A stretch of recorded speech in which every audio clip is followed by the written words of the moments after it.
The Manila Light Rail Transit System Line 2, also known as LRT Line 2, LRT2, or Megatren, is a rapid transit line in Metro Manila in the Philippines, generally running in an east-west direction along the Radial Road 6 and a portion of the Circumferential Road 1.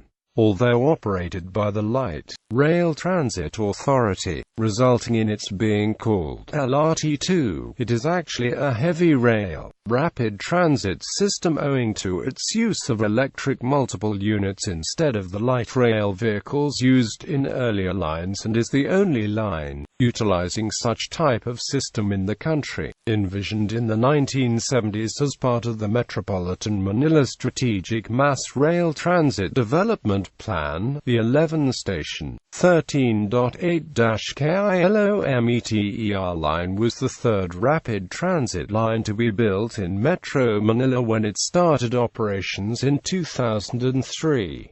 It is operated by the Light Rail Transit Authority, a government-owned and controlled corporation under the Department of Transportation and Communications under an Official Development Assistance scheme, serving close to 200,000 passengers daily. LRT2 is the least busy among Metro Manila's three rapid transit lines, and was built with standards such as barrier-free access and the use of magnetic card tickets to facilitate passenger access in mind. Total ridership, however, is significantly below the line's built maximum capacity, with various solutions being proposed or implemented to increase ridership in addition to the planned extensions to the line. However, the short-term solutions have had a minimal effect on ridership, and experts have insisted that the extensions be built immediately. Despite pronouncements that the system is steadily increasing ridership each year, LRT2 is integrated with the public transit system in Metro Manila, and passengers also take various forms of road-based public transport, such as buses and jeepneys, to and from a station to reach their intended destination. Although the line aimed to reduce traffic congestion and travel times along R6 and portions of C1, the transportation system has only been partially successful due to the rising number of motor vehicles and rapid urbanization. Expanding the network's revenue line to accommodate more passengers is set on tackling this problem. The LRT2 network. The line serves 11 stations on 13.8 kilometers of line. The rails are mostly elevated and directed either over or along the roads covered, with sections below ground before and after the Katipunan station. The only underground station on the line, the western terminus of the line, is the Recto station at the intersection Recto Avenue and Rizal Avenue, while the eastern terminus of the line is the Santalan station along Marcos Highway in Barangay Santalan, Pasig City. The rail line serves the cities that Radial Road 6 passes through: Manila, San Juan, Quezon City, and Marikina City. 3 stations currently serve as interchanges between the lines operated by the LRT, MRTC, and PNR. Pureza Station is near the Santa Mesa station of the PNR. Araneta Center Cubao is connected by a covered walkway to its namesake station of the MRT3, and Recto Station is connected via covered walkway to the Dorotheo Jose station of the LRT1. The LRT2 runs from 5 o'clock a.m. PST until 10 o'clock p.m. on weekdays, and 5 o'clock a.m. PST until 9:30 p.m. during weekends and holidays. It operates almost every day of the year unless otherwise announced. Special schedules are announced via the PA system at every station and also in newspapers and other mass media. During Holy Week, a public holiday in the Philippines, the rail system is closed for annual maintenance, owing to fewer commuters and traffic around the metro. Normal operation resumes on Monday. History. During the construction of the first line of the Manila Light Rail Transit System in the early 1980s, Electrowatt Engineering Services of Zurich designed a comprehensive plan for metro service in Metro Manila. The plan, still used as the basis for planning new metro lines, consisted of a 150-kilometer network of rapid transit lines spanning all major corridors within 20 years, including a line on the Radial Road 6 alignment, one of the region's busiest road corridor. The LRT2 project officially began in 1996, 12 years after the opening of the LRT Line 1, with the granting of the soft loans for the line's construction. However, construction barely commenced, with the project stalled as the Philippine government conducted several investigations into alleged irregularities with the project's contract. The consortium of local and foreign companies, led by Marubeni Corporation, formed the Asia-Europe MRT Consortium, which won the contract and restarted the project in 2000 after getting cleared from the allegations. The AMC was subsequently given the approval to commence construction by the DOTC in LRTA. The LRTA would have ownership of the system and assume all administrative functions, such as the regulation of fares and operations, as well as the responsibility over construction and maintenance of the system and the procurement of spare parts for trains. Construction started in March 1996 after the LRTA signed the first 3 packages of the agreement with Sumitomo Corporation, delivering Package 1 in, which covers the construction of the depot and its facilities, while the Hanjin Itochu joint venture delivered Packages 2 and 3 in, which covers the substructure and the superstructure plus the stations, respectively. The final package, which was the Package 4 agreement, was signed after several delays with Asia-Europe MRT Consortium, which was composed of Marubeni Corporation, Balfour Beatty, Toshiba, Daewoo Heavy Industries, and a local company which was D.M. Kansuji Incorporated, in which includes the communications and fares systems, vehicles, and trackworks. During construction, the LRTA oversaw all the design, construction, equipping, testing, commissioning, and technical supervision of the project activities. On April 5, 2003, the initial section, from Santalan to Araneta Center Cubao, was inaugurated by President Gloria Macapagal Arroyo, with all remaining stations opening on April 5, 2004 except for Recto, which opened on October 29, 2004. However, ridership was initially moderate, yet still far below expectations, since the passenger volume in this line is not yet fully achieved. To address passenger complaints on earlier train lines, the LRTA made sure during the construction phase that the stations are pond-friendly by putting up escalators and elevators for easier access, as well as making passenger fares at par with the other existing lines. Station facilities, amenities, and services. With the exception of Katipunan Station, all stations are above ground. Station layout and accessibility. Stations have a standard layout, with a concourse level and a platform level. The concourse is usually below the platform except for the underground station, with stairs, escalators and elevators leading down to the platform level. The levels are separated by fare gates. The concourse contains ticket booths. Some stations, such as Araneta Center Cubao, are connected at concourse level to nearby buildings, such as shopping malls, for easier accessibility. Stations either have island platforms, such as Santalan, or side platforms, such as Gilmore and Recto. Part of the platform at the front of the train is cordoned off for the use of pregnant women, children, elderly and disabled disabled passengers. At side platform stations, passengers need to enter the concourse area to enter the other platforms, while passengers can easily switch sides at stations with island platforms. Stations have toilets at the concourse level. All stations have barrier-free inside and outside the station, and trains have spaces for passengers using wheelchairs.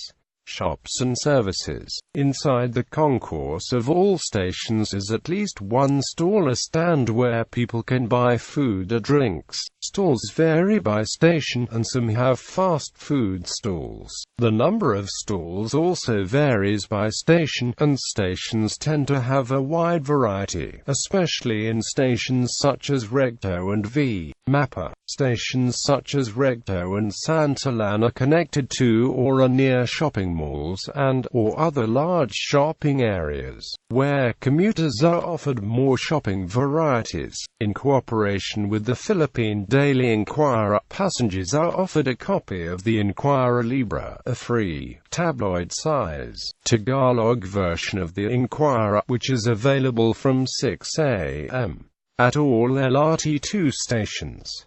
Safety and security. The LRT2 has always presented itself as a safe system to travel in, which was affirmed in a 2004 World Bank paper prepared by Halcro describing the overall state of metro rail transit operations in Manila as being good, with an estimated daily ridership of 200,000 passengers. The LRT2 operates significantly below its design capacity of between 570,000 and 580,000 passengers per day, operating under capacity since 2004. Government officials have admitted that system extensions are overdue, although in the absence of major investment in the system's expansion, LRT2 management has resorted to experimenting with and/or implementing other solutions to maximize the use of the system, including having bus feeder lines. For safety and security reasons, persons who are visibly intoxicated, insane and/or under the influence of controlled substances, persons carrying flammable materials and/or explosives, persons carrying bulky objects or items over 1.5 meters tall and/or wide, and persons bringing pets and/or other animals are prohibited from entering the LRT2. Products in tin cans are also prohibited on board the LRT2, citing the possibility of homemade bombs being concealed inside the cans. In response to the Rizal Day bombings and the September 11th attacks, security has been stepped up on board the LRT2. The Philippine National Police has a special police force on the LRT2, and security police provided by private companies can be found in all LRT2 stations. All LRT2 stations have a head guard. Some stations may also have a deployed K9 bomb-sniffing dog. The LRT2 also employs the use of closed-circuit television inside all stations to monitor suspicious activities and to assure safety and security. Aboard the line, passengers are also advised to look out for thieves who can take advantage of the crowding aboard LRT2 trains. Wanted posters are posted at all LRT2 stations to help commuters identify known thieves.